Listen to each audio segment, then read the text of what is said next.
லிங்கம் வாஸ்து அன்பர்கள் அனைவருக்கும் சிவசரவணனின் அன்பான வணக்கங்கள்.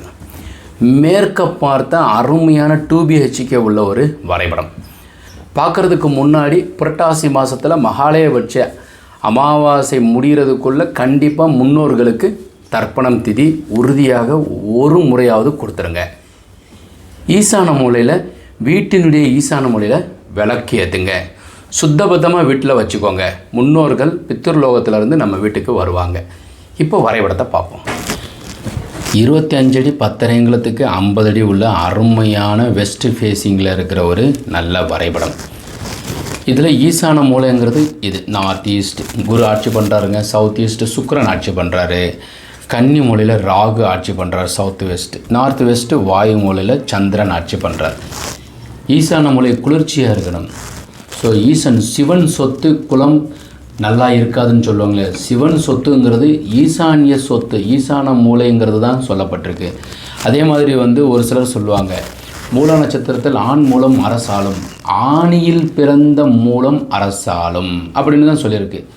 அதை போயிட்டு நம்ம ஆண் மூலம் அரசாளம்னா ஆண்கள் பிறந்த மூலம் எல்லாருமே ஒன்றும் கிடையாது. அப்படிலாம் எவன் ஒருவன் ஆனி மாதத்தில் மூல நட்சத்திரத்தில் பிறந்திருக்கின்றார்களோ நிச்சயமாக அவர் அரசாழ்வார்கள், பெரிய பதவியில் இருப்பார்கள்.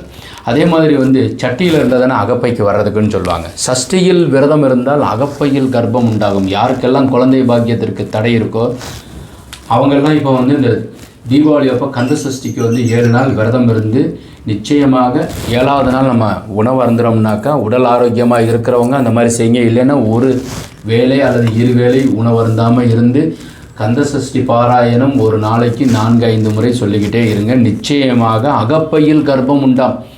பெரிய பெரிய மருத்துவம்லாம் செய்கிறத விட சஷ்டியில் விரதம் இருந்தால் போதும். ஏதோ ஒரு நோய் இருந்தாலும் போகும். குழந்தை பாக்கியம் வேணுங்கிறவங்களுக்கு இது மாதிரி பெண்களுக்கு சொல்லப்பட்டிருக்குது. அதனால் கந்த சஷ்டி மாதிரி ஒரு பாராயணம் வேறு சிறந்தது எனக்கு தெரியலைங்க. இப்போ மேற்க பார்த்ததுக்கு சொல்லியிருக்கோம். இப்போ உள்ளே போவோம். இந்த 5G நம்ம பார்த்துட்டோம். வெராண்டா ஹால் 20க்கு 11 டைனிங், அப்புறம் அக்னி மூலையில் கிச்சன், நடபாத பின்வாசல், ஈசான மூலையில் ஒரு 8க்கு 11 ஒரு அப்பா அம்மா படுக்கிறதுக்கு ஒரு பெட்ரூம், கப்போர்டு இங்கிட்ட இருக்கிறது சின்னதாக வச்சுக்கணும். இங்கிட்டு தான் கன்னி மூலையில் வைக்கணும். பூஜை அறை, அப்புறம் கன்னி மூலையில் 11க்கு 16 பெட்ரூம், பீரோவை கன்னி மூலையில் வைங்க. அப்பா அம்மாவுக்கு ஏதோ ஒரு உடல் ஆரோக்கிய குறைன்னா அவங்கள கூட்டிகிட்டு ஆஸ்பத்திரிக்கு போயிட்டு வாங்க.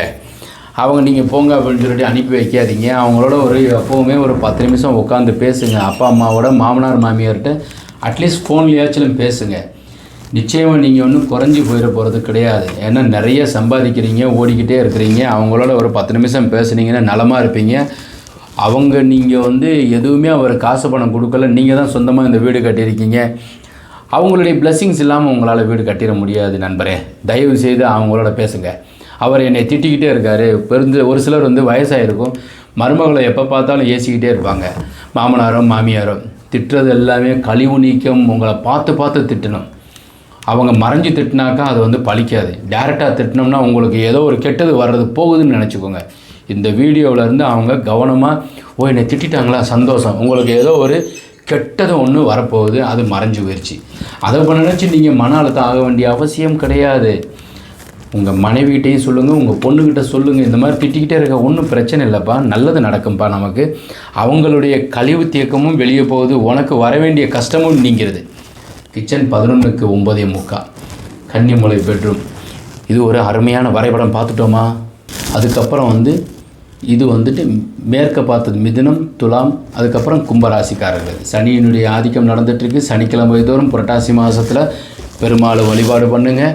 சனி பிரதோஷம் போயிட்டு வாங்க. 8/17/26 பிறந்தவங்க நிச்சயமாக இந்த மேற்கு திசையை வச்சு வீடு கட்டலாம். சனி திசை நடக்கிறவங்க சனிக்கிழமை பிறந்தவங்களுக்கு யோகம். புளு வர்ணம் முன்னாடி தீட்டிக்கோங்க. கருட மனை, முதல் தரமான மனை. 47 வருடங்கள் இந்த கட்டடம் நலமாக இருப்பீங்க. உங்களுக்கு இது மாதிரி வரைபடம் தேவைப்பட்டாலும் வாஸ்து, அதாவது இன்னர் அவுட்டர் மெஷர்மெண்ட்டு, குழிக்கணக்கு, ஜாதகம், அதுக்கப்புறம் கார்னர்ஸ் 5மே சரியாக இருக்கான்னு சொல்லி செக் பண்ணிக்கிறதுக்கு 9952166706 அல்லது 933 42 128 இந்த நம்பருக்கு நீங்கள் தொடர்பு கொள்ளலாம். இந்த வரைபடம் அமைக்கிறப்போ நம்ம கவனமாக செயல்படணும். மேற்கு பார்த்ததுக்கு வாயுமூல முன்புறத்தில் இருக்கும் போர் முன்னாடி போட்டக்கூடாது. இது யாருக்கெல்லாம் வந்து ஒரு விஷப்பரிச்சமாக இருக்கும்னாக்கா, அடியன் வந்து இந்த ஃபீல்டுக்கு வந்து 30 இயர்ஸ் ஆயிடுச்சு. ஒரு 3 நண்பர்களை நீங்கள் கண்டிப்பாக கையாளுவதும் அவங்கள திருப்திப்படுத்துவதும் மிகப்பெரிய ஒரு கஷ்டம். அடியன் அவங்களெல்லாம் திருப்திப்படுத்தி இந்த ஃபீல்டிலேருந்து வந்திருக்கிறேன். போலீஸு, வக்கீல், அதுக்கப்புறம் வந்து டாக்டர்ஸ், இவங்க நிறைய சமூகத்தில் நிறைய நண்பர்கள் அவங்களோட வந்து கம்யூனிகேஷனில் இருப்பாங்க. அதனால் அவங்க நிறைய நண்பர்களோட கலப்பாங்க. அதனால் அவங்க கட்டடத்தை நிறைய நண்பர்களை கூட்டு வந்து காமிப்பாங்க. உங்களுக்கு நிறைய எக்ஸ்பீரியன்ஸ் கிடைக்க வாய்ப்புகள் இருக்குது. அவங்க திருப்திப்படுத்திட்டிங்கன்னா 100 பேருக்கு திருப்திப்படுத்தினதுக்கு சமம். அதனால் அவசியமாக வீடு கட்டும்போது கவனமாக செயல்படுங்க. நீங்கள் வீடு கட்டும்போது எச்சரிக்கையாக செயல்படணும். ஏன்னா நிறைய சமுதாயத்தில் நிறைய நண்பர்களோட கம்யூனிகேஷனில் இருக்காங்க. அடியேன் அது மாதிரி இருந்து வந்ததில் அவங்களுடைய கம்யூனிகேஷன் இப்போ வரைக்கும் நல்லா வச்சுருக்கேன். கேது திசையில் வீடு கட்டலாமா சார் அப்படின்னா, ஏது திசை நடந்தாலும் கேது திசை நடக்கக்கூடாது. திருமணம் செய்யக்கூடாதுங்க. அது ஒன்று தான் கேது திசையில் செய்யக்கூடாது. புது வேலை மாறலாம், வெளியூர் வெளி மாநிலத்துக்கு போகலாம், வெளிநாட்டுக்கு வேலைக்கு போகலாம், வீடு கட்டலாம், அஸ்திவாரம் போடலாம். அப்பாவுக்கும் தகப்பனாருக்கும் உறவு கொஞ்சம் சற்று தூரமாக இருக்கும். கேது திசையில் கவனமாக செயல்படணும். வீடு கட்டும்போது ஓரிரு முறை சரியாக வாஸ்து பார்த்து வீடு கட்ட ஆரம்பிக்கலாம். கேது திசையில் வந்து திருமணம் செய்கிறத விட சுக்கிர திசை அதுக்கப்புறம் 20 ஆண்டுகள் நடக்கும். அப்போ சுக்கிர திசை அவங்களுக்கு ஓஹோன்னு இருக்கும். 20 ஆண்டுகள் நலமாக இருக்கும். 28/5/1993 ஒருத்தவர் பிறந்திருக்காரு. கேது திசையில் பிறக்கிறார் 98. அப்புறம் சுக்கிரன் 2018 வரைக்கும், சூரியன் 2024 வரைக்கும் நடக்கும். லக்னத்துக்கு 2ஆம் இடத்துல சூரியன், கேது, புதன், 3 சுத்தம் 4 செவ்வாய் வந்து நீசம் பெறார். பூமிக்காரகனாகிய லக்னேசன் செவ்வாய் 4ஆம் இடத்துல நீசம் பெறார்.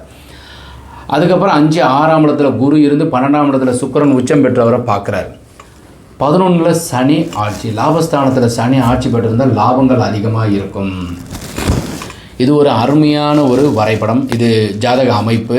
ஸோ இவங்களுக்கு என்ன நான் சொல்ல வரேன்னா, சுக்கிரன் உச்சம் பெற்றிருக்காருன்னா வீடு ஒரு பெரிய மாட மாளிகை மாதிரி எப்போ அமையும் அப்படின்னா, சுக்கிரன் உச்சம் பெற்றிருக்கார், மனைவி வந்த பின் யோகம்தான். அதுதான் மிகப்பெரிய ஒரு பலம். சூரிய திசை நடந்துட்டுருக்கும் போதும் கேது திசை நடக்கும்போதும் திருமணம் செய்தால் கண்டிப்பாக தவறு ஏற்படும். சூரிய திசையில் கல்யாணம் பண்ணக்கூடாதுங்க, கண்டிப்பாக சண்டை சச்சரவில் வந்து முடியும். கேது திசையில் கல்யாணம் பண்ணக்கூடாது, சண்டை சச்சரவு வந்து முடியும்.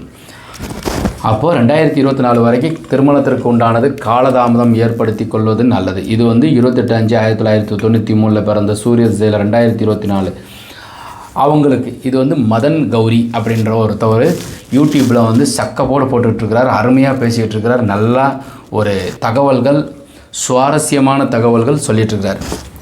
ஸோ அவருடைய இதுதான் வந்து நான் வந்து எடுத்து உங்களுக்கு கூகுளில் சர்ச் பண்ணி டேட் ஆஃப் பர்த்தை எடுத்து நான் சொல்லியிருக்கேன். ஸோ இந்த பிளான் உங்களுக்கு பிடிச்சிருந்துச்சுன்னா லைக் பண்ணுங்கள், ஷேர் பண்ணுங்கள், கமெண்ட் பண்ணுங்கள், சப்ஸ்கிரைப் செய்து வைங்க.